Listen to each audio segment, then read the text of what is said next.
Hi, welcome to Icicle Creek Center for the Arts Artist Talks. My name is Patrick Murphy. I'll be your host today, and today's artist will be Sarah Horowitz.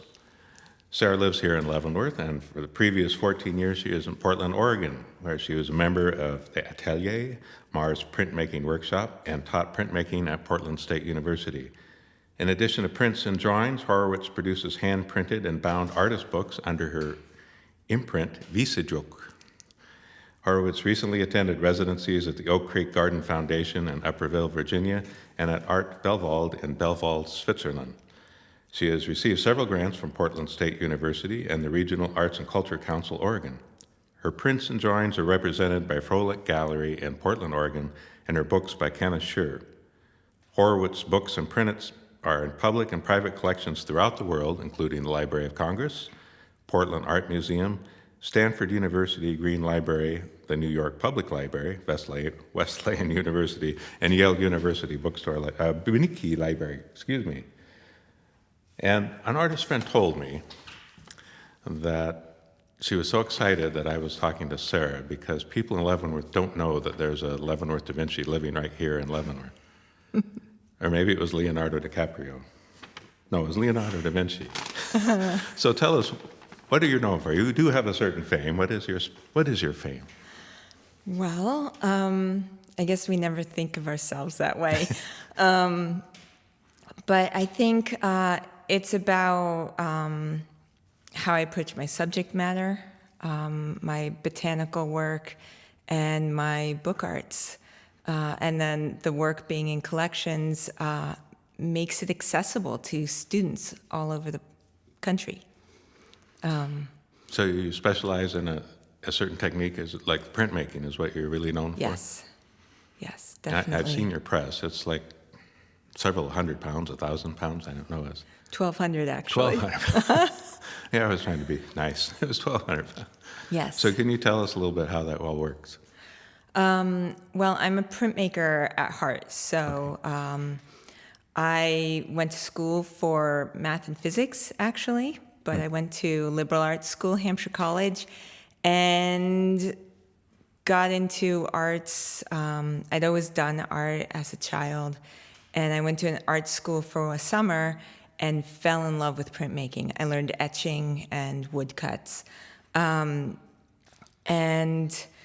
so that's kind of my foundation. That's always where I come back to. It leads me into drawings, so it informs how I draw, how I observe, because I'm usually drawing on wood or on copper. But then when I translate that to just drawing with ink on paper, I've learned so much about line work and ink on surface and the materials that I'm still referencing it as a printmaker. And then, like you mentioned, I make artist books, which are handmade books where I make the images. The paper is frequently handmade. The type is printed. We're going way back, 15th century technology, Gutenberg and all that.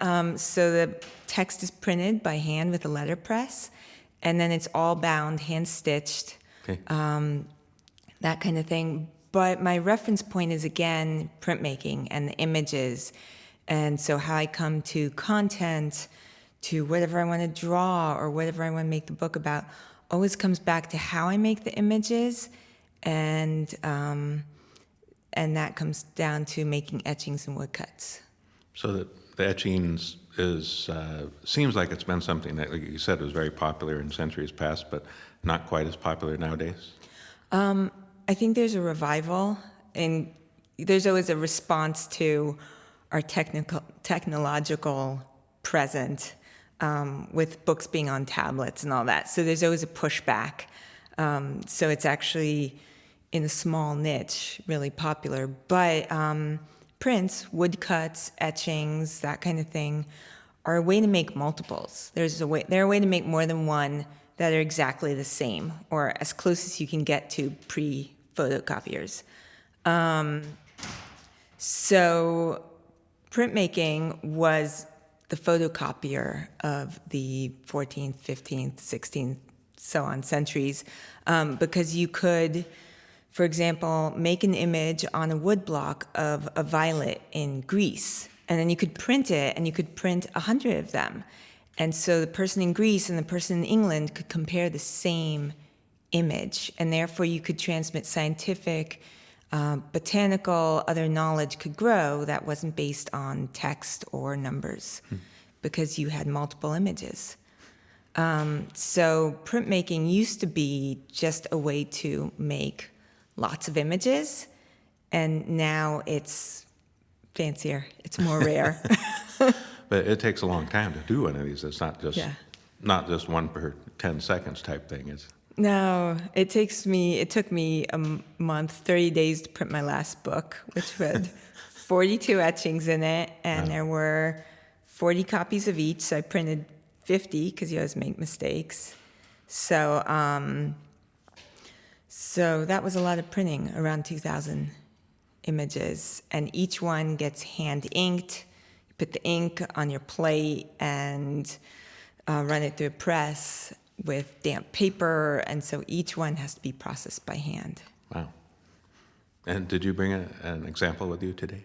I will show one in the studio because I didn't, but I okay. do have examples of images. Okay, so maybe you can just describe how the process works with Okay. the etching, Yeah. and then we'll see how it's done in your studio later. All right. So I'll show you an example of an image.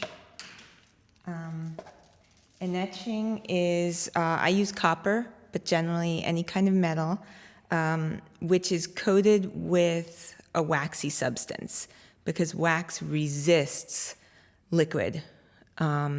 So you coat this metal plate with wax, and then I draw into that wax, and then I put it in an acid. Actually, I use a corrosive salt because it's not as toxic. But so I draw, I can use tiny, tiny lines, little dots, any kind of mark, even thumbprints will show up. Anything that's exposed from the wax. And then that's eaten into the plate. So the plate ends up with all these little grooves. I clean it off, and then I put ink on the plate and then remove all of it. And everything that's, so I don't know how well you can see this, but every little mark I make is a groove in the copper plate and holds ink. And it's actual size? And this is actual size. And And the so you tool can you- see the edge of my copper plate. It's called a plate mark. And my tool, it's called an etching needle, and it's about as fine as a needle. So every little mark I make gets eaten into the copper plate, and then it gets printed because it's like each scratch showing up. But it always reverses. So Okay, right. when it's like a stamp, and your stamps have to be backwards because they flip when you press them down. So you have to be an expert in the subject matter as well, I assume that. Well, I think over time, you gain that kind of intimate knowledge. Okay. But you prefer working on the natural element, nature. Yes. Okay, so it's not pictures of people or houses necessarily. A lot less so. I definitely really gravitate towards plants, natural subject matter. In this case, this is a book of shells that I recently completed. I did a book of wildflowers from this area, especially when I first moved here and saw all the amazing spring blooms, which were off the charts. So I did a book of the flowers here. But a lot of my work is about observation of nature. Yeah, I think I was in your studio when you were starting on your, I think you just printed some of your wildflowers, starting on your book. So you etched each flower, and so you have to be botanically correct and accurate. As much as possible. As much as possible. But someone's going to check, and they're going to know, right? Yes, actually. And then, so you printed, you had a whole bunch of print them out, Yes. and then you went back and colored them. Yes, I It was did. like, holy cow, one at a time, by hand. So I brought that book with me. Oh. It's called Wildflowers. There you go, then. And it's in a box, which is partially because it looks really nice, and partially for protection. I work with a bookbinder. I'm not a bookbinder. but I worked with an excellent bookbinder, Claudia Cohen, who bound this. And so what you're referring to are the images. So we have the glacier lily and Oregon anemones. So all the black lines, you can see the plate mark, again, the edge of my copper plate. And the black lines are what I printed from the etching. And then in this case, I did hand color the whole book.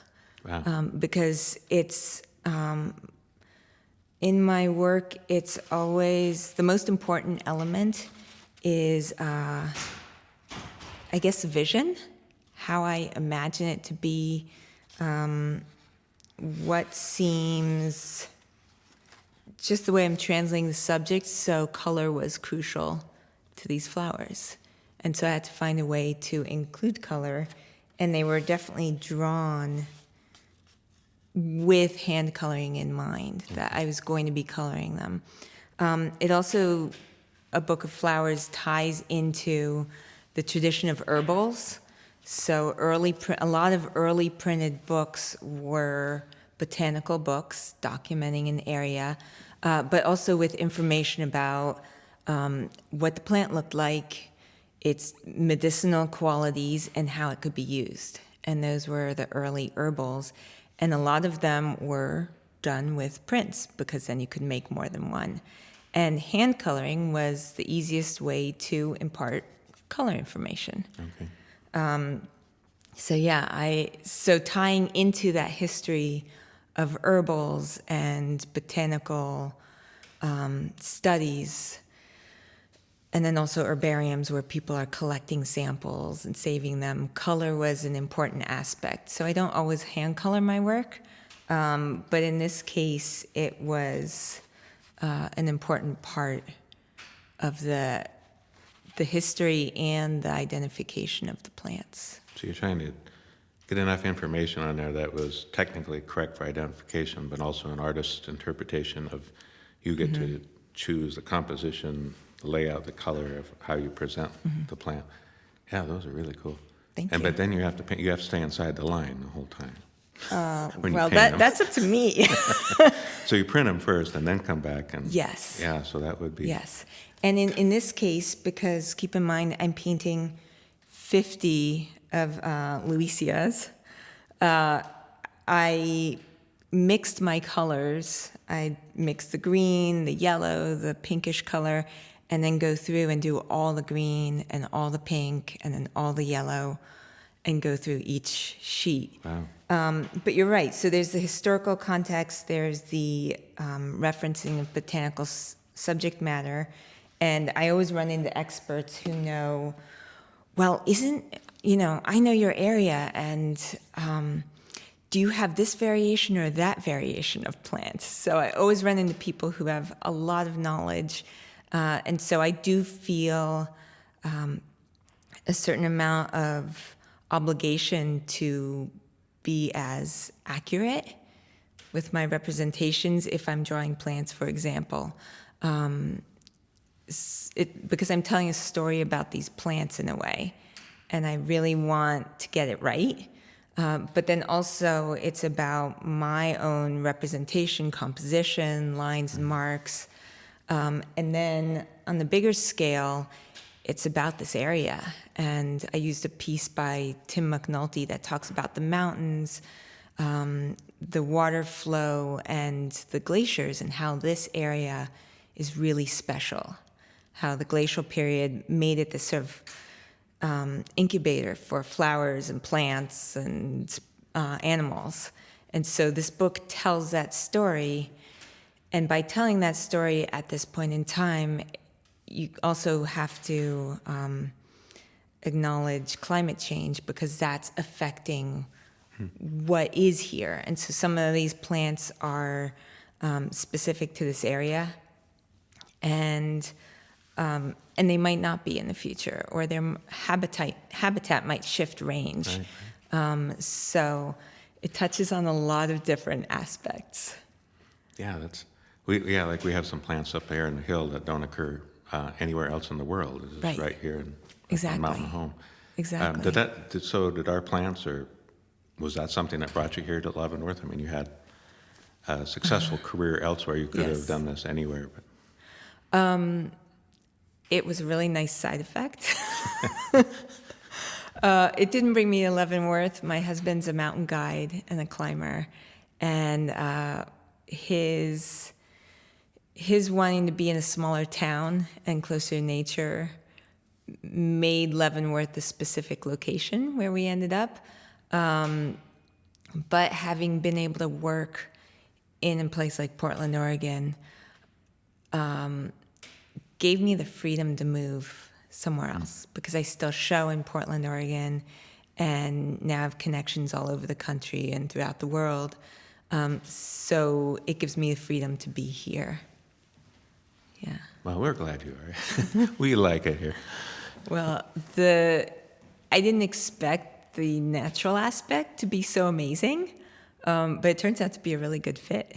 Oh, good, good. Yeah. So you'd started off, you said in college you didn't even major in art, and Right. you were in math? Mm-hmm. I'd always done art, but I felt a lot of pressure in art to make work that meant something. And I didn't feel like I had enough experience, and I didn't really want to do still lives of apples and peppers. So I really loved calculus. Oh, yeah, I did too. Excellent. And there was just some fantastic professors at my school in math and physics, and the math professor actually was a naturalist and led tours of the campus every Wednesday morning at 7:30, which was a little early and rough for me as a college student. But we'd walk around campus with whoever wanted to join and identify plants. And he talked about natural history, like what had been there before, things like the chestnut blight, how that affected the plants that were there and what was growing, what wasn't. And then also how to identify plants, for example, trees was our main focus, by how they stood or how the branches fell or their posture in a way. Kind of like people. You see somebody you know walking and you're like, I know that person because that's how they carry themselves. Well, trees and plants have the same thing because of like the angle of their branches to the trunk, and how their leaves bunch or attach to the branches. So interestingly enough, I learned a lot about plants through my math teacher. And then some of the flowers have a mathematical formula you can Definitely. assign to them. The way they blossom is really Definitely. unusual. Well, that's cool. And And then that led into printmaking, or someone you mentored you as far as printmaking? I took a class, Okay. and It was not a required class. It was No, it wasn't a required class, but I just kept taking art classes. So I Okay. took some sculpture, I took some other things, and I took some printmaking, and it blew me away. I'd always painted, and okay, this is nice. You know, I loved painting, that was great, and I liked drawing. But I took a printmaking class, and it was just like, this is it. This is what I like doing. Largely because it's very drawing oriented. It doesn't have to be, but it can be, and for me it was, and it allowed me to create through drawing rather than being a painter. Because I'm drawing on plates, I was drawing on wood blocks and then carving them. It almost gets sculptural because you're working on a 3D element. So a lot of printmakers are sculptors as well. But also the process of printmaking, like you have to etch things for a certain amount of time.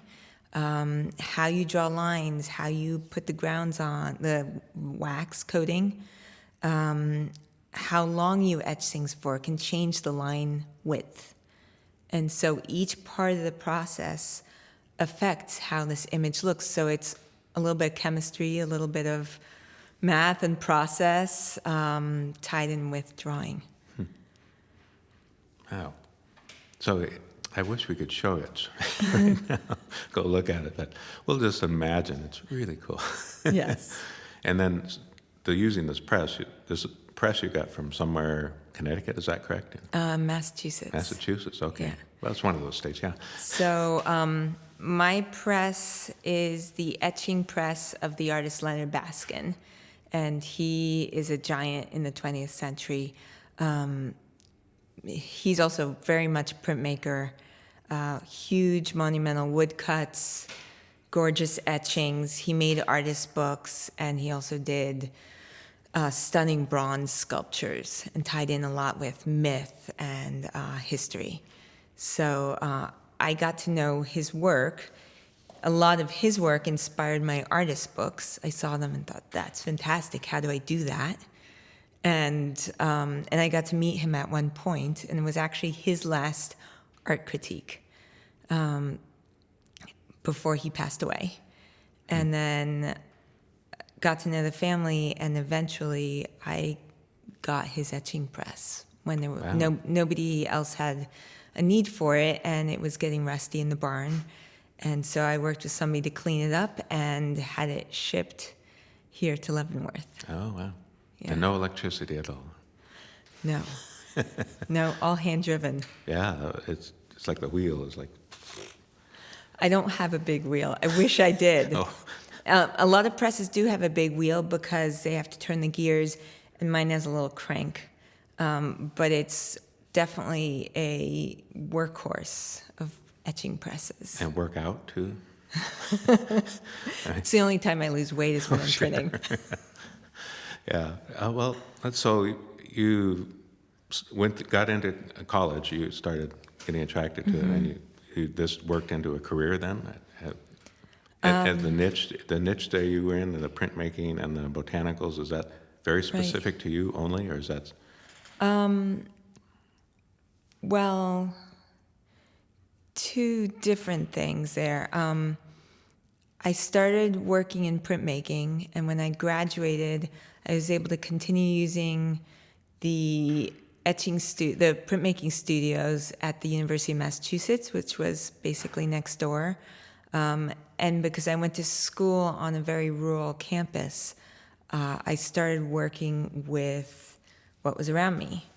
And also having studied plants with my math teacher, it was a natural trajectory. I started drawing what I saw in order to learn it. And it clicked, so I just kept going with that. I think botanicals are fairly common subject matter, but everybody that I know that does botanical work and printmaking has a very different eye. So they have their own way of seeing it, their own way of interpreting it. And so in spite of the natural world, plants, printmaking being actually not very unique subject matter, I think my work is very unique and personal. Yeah.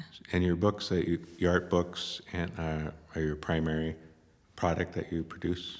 Or They are. the most famous ones, maybe. You can't buy them in any store, I know that. No, you can't. So this is the most recent one, and it's a book of shells, and this cover is actually an etching, and it's based on the marbled cone, which is this guy. And actually Rembrandt did an etching of this shell. So there's a few etchings in this book that reference people that have come before me, Rembrandt being one. So I played around and made my image very similar to his composition as a nod. Okay.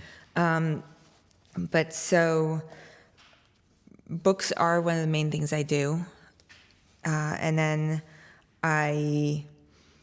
it's about a 2-year process of coming up with an idea, subject matter, text, and then figuring out a layout, figuring out the materials, making all the images, printing everything, and then working with a letterpress printer and a binder to make them happen. And then, so for example, this paper was made by a paper maker in Germany. And I actually lucked out, ironically, because of our pandemic. He was no longer teaching and said, "Oh, I have more time. I can get your paper to you sooner." So ironically, because we all work in our own studios by ourselves, everything went ahead pretty smoothly. So he was able to keep making his paper. Is that the same paper every book, or do you? No, I choose the paper depending on the subject matter and how I want the book to feel. Okay. So the texture, the color, this one is a tiny bit grayish. It has a little bit of a tone. It's not bright white. And also, I wanted the big decal, the big fuzzy edge, and a certain feeling that it has when you look at this book that references older books that are about collecting, books that have been made about people's collections. So the Dutch were pretty famous during colonial times for creating what they call a cabinet of curiosities, where they had, like, for example, the tulips and mosses and orchids from all over the world, or animal bones, shells, that kind of thing. And then they had artists actually document their collections. So make a book of everything in this wealthy person's collection from all over the world, or, for example, the West Indies, or these shells are from the Philippines. They're actually from my grandparents' collection, Oh, wow. Okay. who were avid Chinese antique collectors. Collecting, it's not overt, but collecting also, and collecting from that time period, touches on the darker side of colonialism and this idea that people from Holland or wherever, Europe, could go and just find novelty and collect whatever they want from these people Right. who they didn't see as necessarily having a say over their own country and their own place. So I choose the paper. I had fun doing little things where you can see the title page through this image. I used a typeface, so everything has a specific reason for it. This typeface is designed by a contemporary type designer, to look like type specific to the mid 1800s. And Conchilorum refers to other books on shells. One was called by the same name. Some are about conchology or conchology.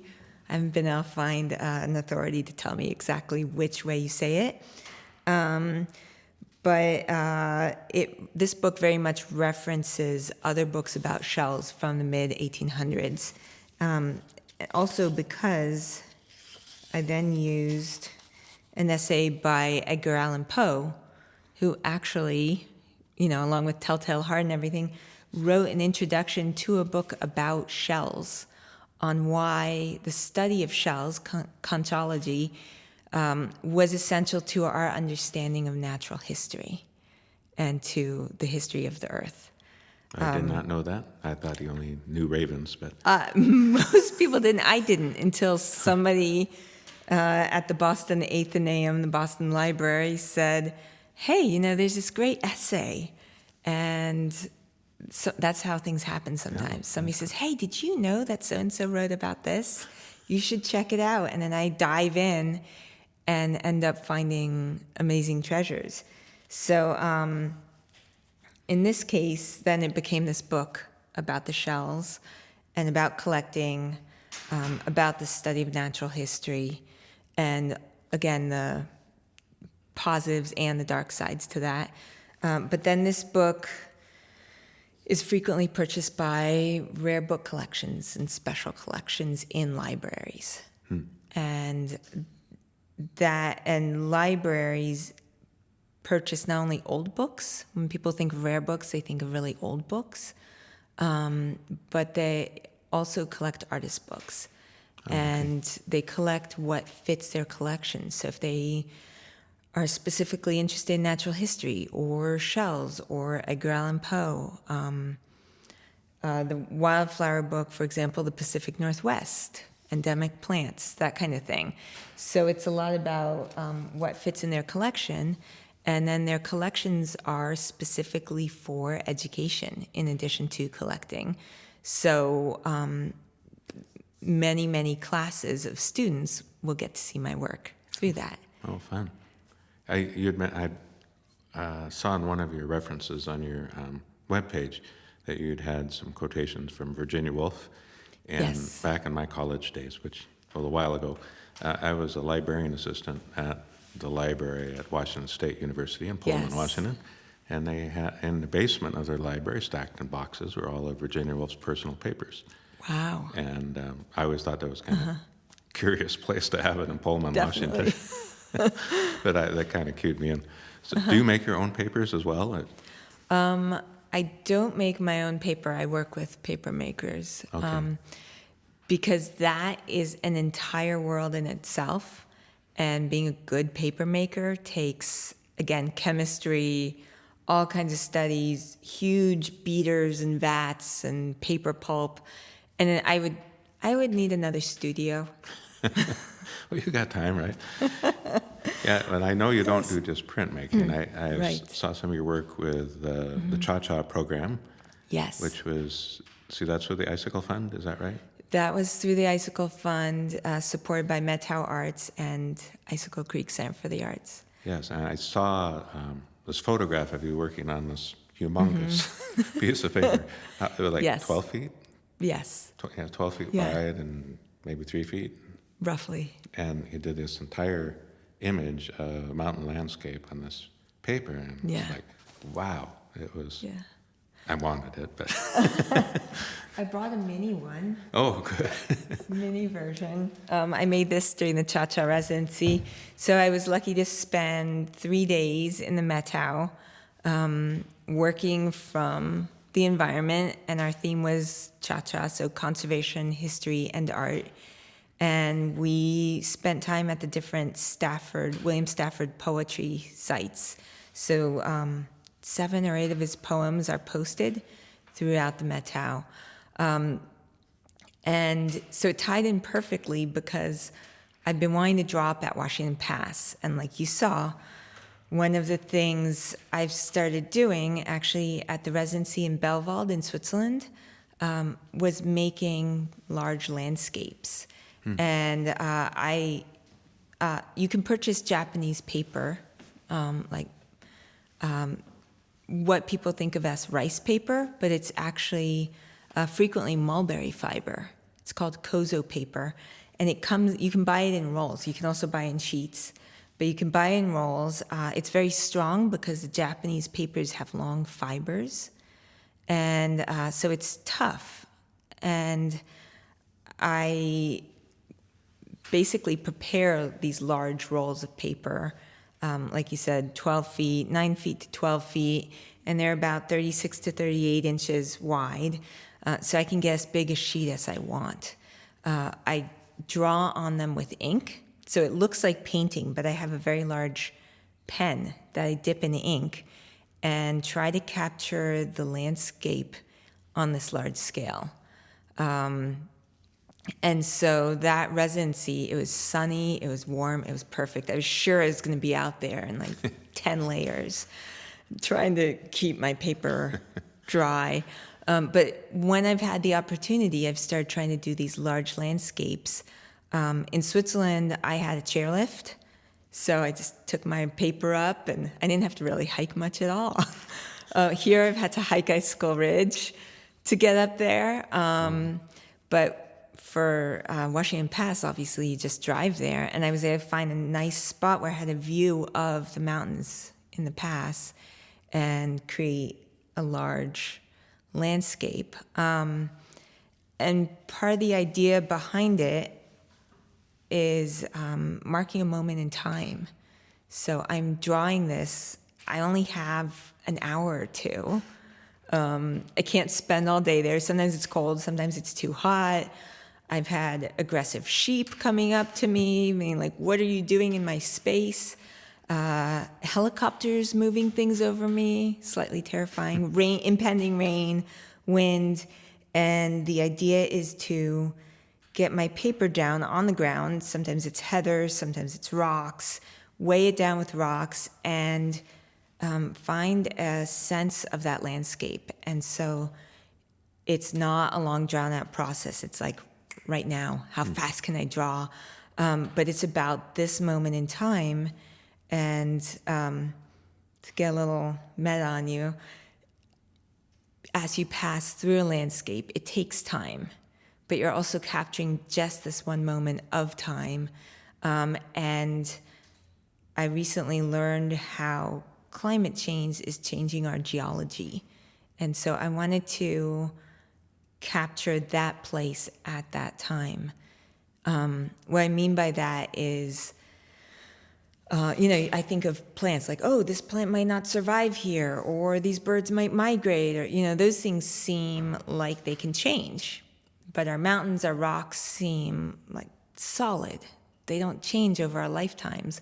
But with our fires, you might have a severe fire, which leads to a landslide, which leads to more erosion, deepening of rivers, and we are literally seeing a change in the geology around us. So that was one element to it. It's not all about that, but it was about capturing that place.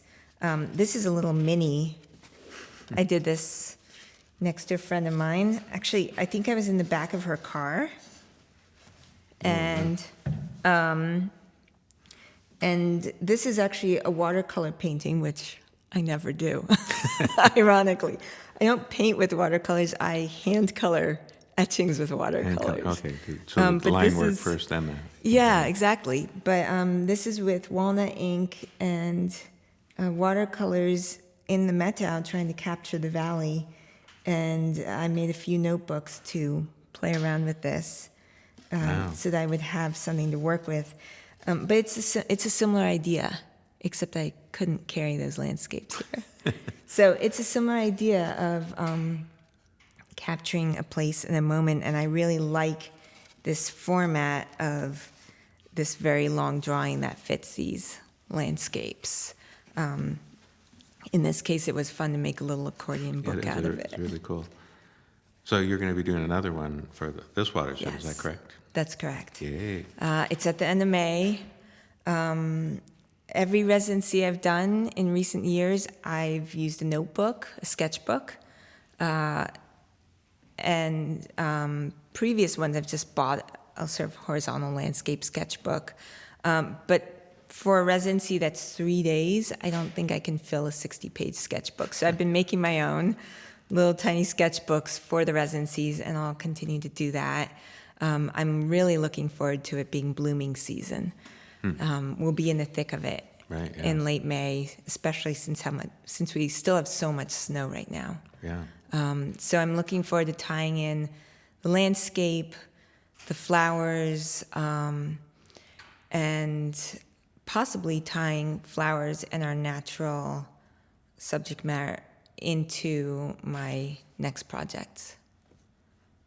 And these are going to be on display somewhere? I think that the people involved, Metal Arts, and people involved in the Cha-Cha residencies are working on setting up exhibitions for all the work created during the residency. Oh. So they will be. Well, that'll be fun. Yeah. So what are you doing next? So in drawing all the flowers and that kind of thing, I have a couple things coming up.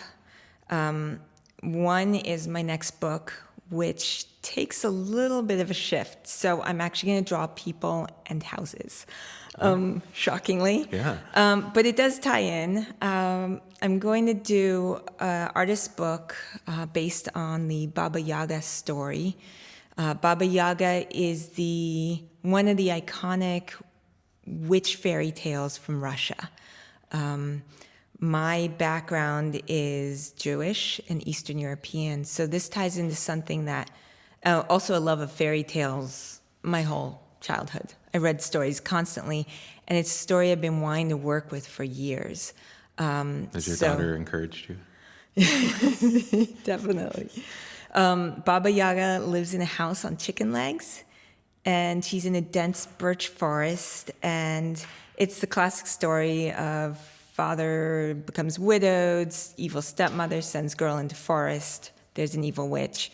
Baba Yaga is also sort of a crone and wise woman or Mother Russia, but I'm excited to use our aspen forests and flowers as inspiration for the natural environment in the story, and also tie in actually the houses I saw in Switzerland. My mom is Swiss, so that's also one aspect of this. So I'm bringing everything together in this next book.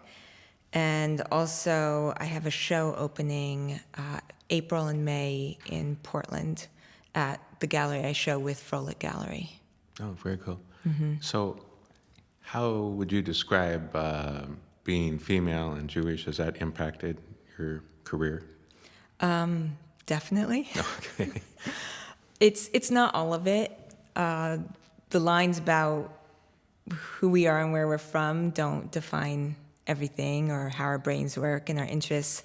But being Jewish is definitely a thread I've woven into everything.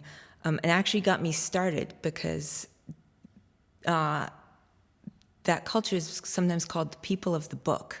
And there is a reverence for books, specifically the Bible, the Torah, but an idea that it's words and letters, and even the space between letters have a spirit, have a spark, and that there's sort of a soul to words and letters and books, and that is not restricted to just that one sacred book. Poetry, stories, all of that are, from what I learned, they feel sacred. There's a very special place for that. So I was already interested in books. And being female has made me tough.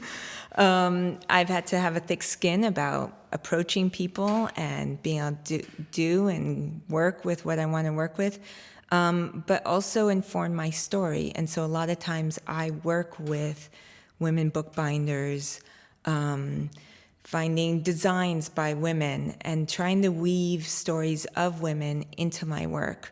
For example, this next book with Baba Yaga, not looking at her as just an evil witch, but also as a mother and a wise woman. So tying all those stories like threads of the Judaism, of being a woman, of the natural world around us, all together in a big messy web.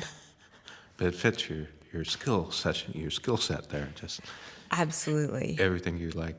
Well, and that's what's been so amazing, is to have these tools and over the years become a really good problem solver, figure out how do I create this web, or how do I bring all these stories together to engage in this work without it being about the individual parts, with making it all like one seamless thing that you can unpack, but you don't necessarily have to. Well, I think our time is just about up. It's been a real pleasure talking with you. Thank you so much. And boy, I've learned a lot again today, even though I knew a little bit, but gosh, it's just fascinating, the work you do. Thank you so much for sharing it. Well, it's been a pleasure, and thank you so much for talking with me. And I also really appreciate Icicle Creek Center for the Arts for hosting these and giving us the opportunity to talk about art. I like them. They're nice people. They're quite a pleasure. Well, thank you very much. Thanks, Pat.